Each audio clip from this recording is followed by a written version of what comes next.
बहुत समय पहले की बात है। हिमालय की वादियों में बसा एक छोटा सा गांव था, सत्यपुर। यह गांव हरे भरे जंगलों और पहाड़ों से घिरा हुआ था। यहाँ के लोग मेहनतकश और ईमानदार थे। उन्हीं में से एक लड़का था, अर्जुन। अर्जुन बचपन से ही गरीब था।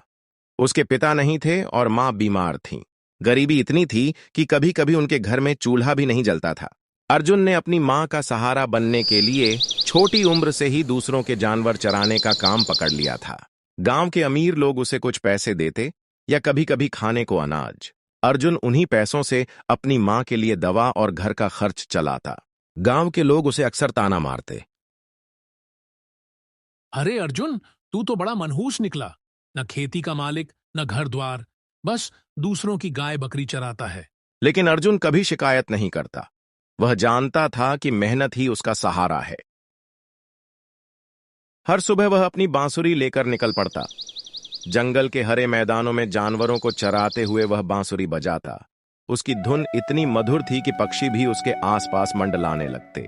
अर्जुन का बस एक सपना था, काश मेरी मां फिर से स्वस्थ हो जाए और मेरे पास इतना धन हो कि हम दोनों चैन से जी सकें।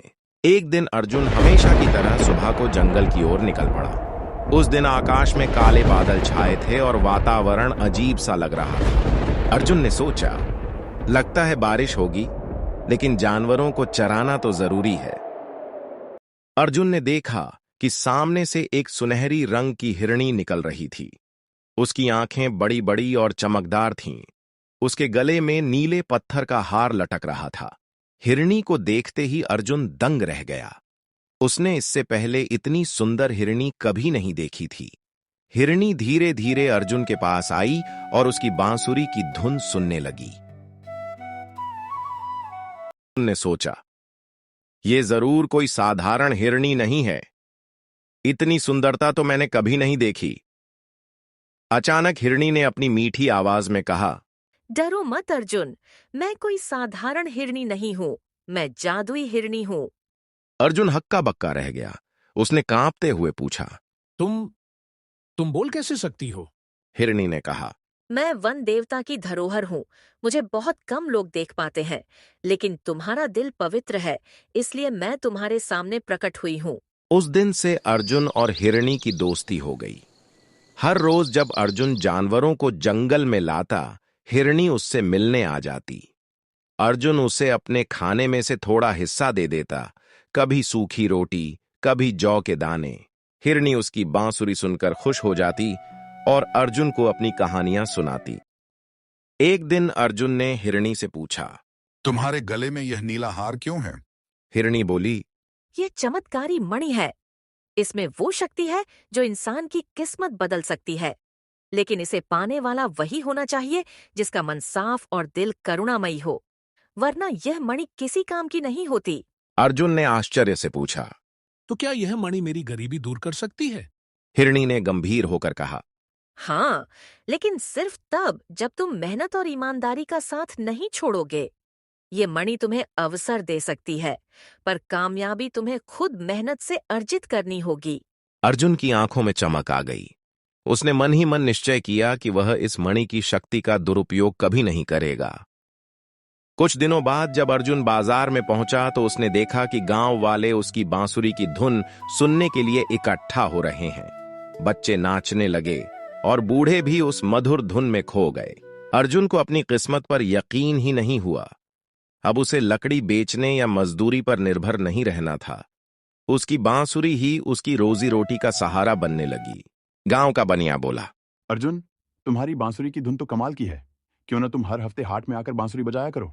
मैं तुम्हें इसके पैसे दूंगा। धीरे धीरे अर्जुन का नाम दूर दूर तक फैल गया।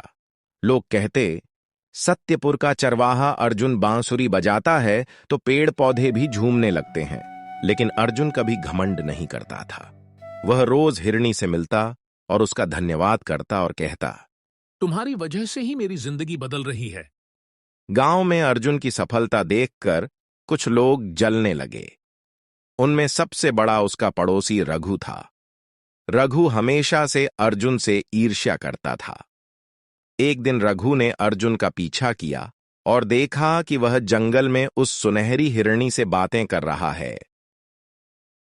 रघु चौंक गया और मन में सोचने लगा, तो यही राज है अर्जुन की किस्मत बदलने का। ये हिरणी जरूर कोई जादुई प्राणी है। अगर मैं इसे पकड़ लूं तो मेरा भी भाग्य बदल जाएगा। उसने उसी रात जाल बिछाकर हिरणी को पकड़ने की कोशिश की, लेकिन हिरणी ने अपनी जादुई शक्ति से खुद को बचा लिया। हिरणी ने अर्जुन से कहा, सावधान रहना, लालच इंसान को अंधा कर देता है। तुम्हारा पड़ोसी तुम्हारे खिलाफ षड्यंत्र रच रहा है। अर्जुन ने वचन दिया, मैं तुम्हें किसी भी खतरे से बचाऊंगा, चाहे अपनी जान ही क्यों न देनी पड़े। कुछ महीनों बाद अर्जुन की बांसुरी की तारीफ राजा तक पहुंची। राजा ने दूत भेजकर अर्जुन को महल बुलाया। महल में अर्जुन ने जब बांसुरी बजाई तो पूरा दरबार खुशी से झूम उठा। यहां तक कि राजा की बीमार बेटी भी उसकी धुन सुनकर मुस्कुराने लगी और धीरे धीरे ठीक होने लगी। राजा ने प्रसन्न होकर कहा, अर्जुन, आज से तुम हमारे राजकुमार की तरह महल में रहो, तुम्हें कोई कमी नहीं होगी। लेकिन अर्जुन ने विनम्रता से कहा, महाराज, मैं गरीब हूं, पर मेरा दिल जंगल से जुड़ा है। मैं अपने गांव और मां को छोड़कर नहीं रह सकता। राजा उसकी ईमानदारी और सरलता से प्रभावित हो गए। उन्होंने उसे जमीन, धन और सम्मान दिया। रघु की जलन और बढ़ गई। उसने महल में जाकर झूठ फैलाया, महाराज, अर्जुन ने अपनी जादुई बांसुरी उस हिरणी से पाई है। असल में वह हिरणी वन देवता की संपत्ति है। अगर इसे वापस जंगल में न भेजा गया तो राज्य पर विपत्ति आ जाएगी। राजा उलझन में पड़ गए। उन्होंने सैनिकों को हिरणी पकड़ने भेजा। जब सैनिकों ने हिरणी को पकड़ने की कोशिश की तो अर्जुन सामने आ गया। उसने कहा, यह हिरणी मेरी दोस्त है, इसे कोई नहीं छू सकता। अगर इस पर किसी ने हाथ डाला तो पहले मेरी लाश से गुजरना होगा। हिरणी ने आंसू भरी आंखों से अर्जुन को देखा। वह बोली, अर्जुन, तुम्हारी दोस्ती और सच्चाई की परीक्षा का समय आ गया है। याद रखो, मैं सिर्फ एक हिरणी नहीं हूं। इतना कहकर हिरणी ने अपनी असली पहचान प्रकट की। वह चमकने लगी और देखते ही देखते वह एक सुंदर वन देवी में बदल गई। वन देवी ने गंभीर स्वर में कहा, राजा, अर्जुन निर्दोष है, उसका दिल साफ है, इसलिए मैंने उसे अपना मित्र बनाया।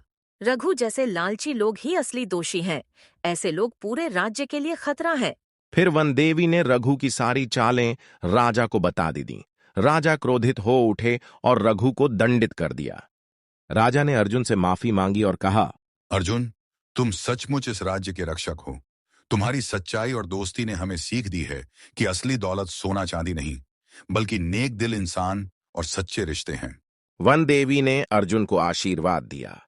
तुम्हारी माँ अब कभी बीमार नहीं पड़ेगी। तुम्हारे घर में सदा सुख समृद्धि रहेगी। इसके बाद वह देवी आकाश में विलीन हो गईं। अर्जुन अपने गांव लौटा तो सबने उसका स्वागत किया। अब उसके पास जमीन, गायें थीं, पर सबसे बड़ी बात यह थी कि उसने अपने गांव वालों को सिखाया, सच्चाई और करुणा से बड़ी कोई ताकत नहीं होती।